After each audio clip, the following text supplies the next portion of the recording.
రాష్ట్రంలో ఇప్పటి వరకు ఎలక్ట్రిక్ వెహికల్స్ ఏవైతే అమ్మకాలు జరిగాయో అవన్నీ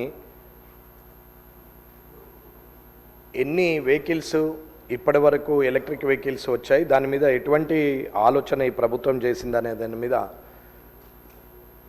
నేను సభకు ప్రశ్న పెట్టడం జరిగింది.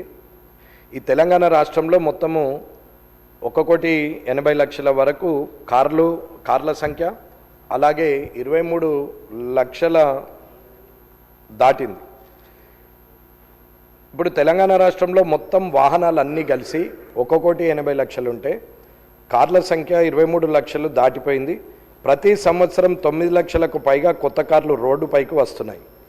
ఇది 2014తో పోలిస్తే ఇది 150% పెరిగింది కార్ల కొనుగోలు అనేది. సరే, ఆర్థిక సామర్థ్యము, 10 ఏళ్ల కాలంలో అభివృద్ధి, లేకపోతే వారి స్వయం ఉపాధి వల్లనో వారి కష్టం వల్లనో వారి ఆర్థిక సామర్థ్యం పెరగడం వల్ల ఈ కొనుగోలు శాతం పెరిగిందనేది నిజం. పొల్యూషన్ విపరీతంగా పెరుగుతుంది. అంతేకాకుండా ఆయిల్ దిగుమతులపై దేశం ఎక్కువ ఖర్చు పెడుతుందని చెప్పి చేయవలసి వస్తుంది. కాబట్టి ఎలక్ట్రిక్ వెహికల్ని ప్రొవైడ్ చేయడంలో ముందుకు రావడం వల్ల ఈ రాష్ట్ర ప్రభుత్వానికి అభినందనలు తెలియజేస్తూ, ఈ పొల్యూషన్కి, ఈ ఆయిల్ దిగుమతులకి అడ్డుకట్ట వేయాలంటే ఆర్థిక భారం రాష్ట్రం మీద కానీ దేశం మీద కానీ పడకుండా ఉండాలంటే దీనికి ప్రత్యామ్నాయం ఎలక్ట్రికల్ వెహికల్స్. ఇవాళ దేశంలో 2070 నాటికి పొల్యూషన్ అనేది ఉండకుండా మొత్తం ఎలక్ట్రిక్ వెహికల్లతోని ఉండిపోవాలనేది ఒక లక్ష్యంగా పనిచేస్తున్నప్పుడు ఈ ఎలక్ట్రిక్ వెహికల్స్కి రావడానికి, ప్రజలు కొనడానికి ప్రభుత్వం తీసుకున్నటువంటి పాలసీలు కానీ ప్రభుత్వం తీసుకున్న నిర్ణయాలు ఏమిటన్నది ముఖ్య ప్రశ్న. ఇకపోతే ఆర్టీసీకి సంబంధించి 2039 వరకు 100% ఎలక్ట్రిక్ వెహికల్ బస్సులు నడపాలని టార్గెట్ పెట్టుకున్నట్లుగా అనిపిస్తున్నది. ఈ రాష్ట్ర ప్రభుత్వము అలాంటి ఆలోచన చేయడం అభినందనీయమే. అది నిజంగా చేరగలిగితే సంతోషమే.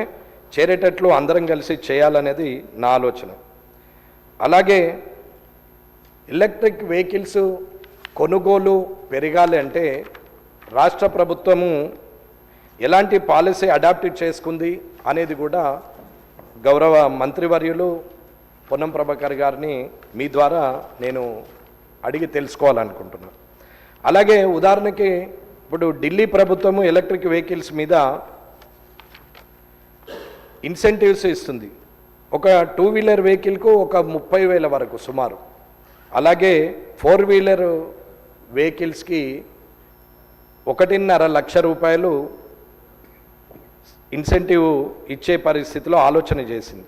అట్లాగే సెంట్రల్ గవర్నమెంట్ కూడా, కేంద్ర ప్రభుత్వం కూడా PM ఈ డ్రైవ్ స్కీమ్ కింద ఎలక్ట్రిక్ 2 వీలర్స్ కానీ 3 వీలర్స్ కానీ 4 వీలర్స్ కానీ సబ్సిడీ ఇస్తుంది. అలాగే road tax, registration tax 100% free ఉంటుంది.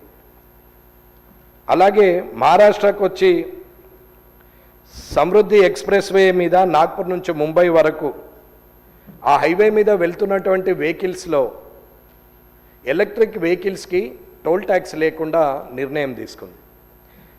అలాగే తెలంగాణలో కూడా వెహికల్ పర్చేస్ మీద సబ్సిడీ ఉందా లేదా, ఒకవేళ కొనుగోలు ఎలక్ట్రిక్ వెహికల్ ఎక్కువ చేయాలి అని అనుకుంటే మనం ఎలాంటి పాలసీ తీసుకొస్తే హైదరాబాద్లో పొల్యూషన్ నుంచి బయటకు వస్తాము అనేది కూడా ప్రభుత్వం ఆలోచించాలనేది నేను కోరుకుంటున్నాను.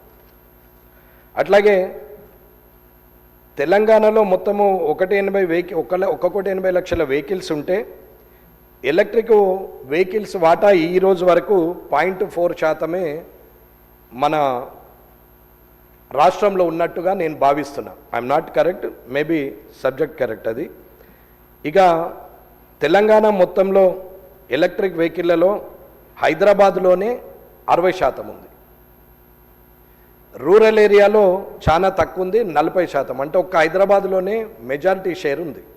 ఎందుకు అని అంటే ఎలక్ట్రికల్ రీఛార్జ్ స్టేషన్స్ రూరల్ ఏరియాస్కి కనెక్టివిటీ చేయకపోవడం, state to districts, district to మండల్కి మనం ఆ కనెక్టివిటీని ఆ రేడియస్లో ఎలక్ట్రికల్ వెహికల్స్ రీఛార్జ్ స్టేషన్స్ని మనము ఏర్పాటు చేస్తే ఇంకా కొనుగోలు అవుతుందనేది నా ఆలోచన.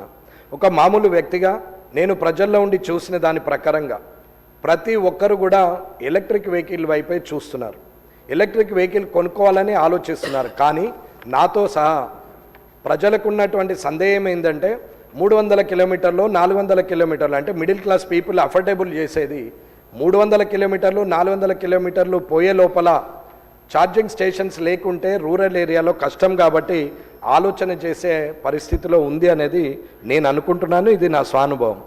అట్లాగే ఇవాళ మన రాష్ట్రంలో 70,000 వెహికల్లు మాత్రమే ఎలక్ట్రిక్ వెహికల్స్ ఉన్నాయి. కానీ మహారాష్ట్రలో 3 లక్షలు ఉన్నాయి, అలాగే కర్ణాటకలో 2.5 లక్షల వరకు ఉన్నాయి, అలాగే తమిళనాడులో 1,70,000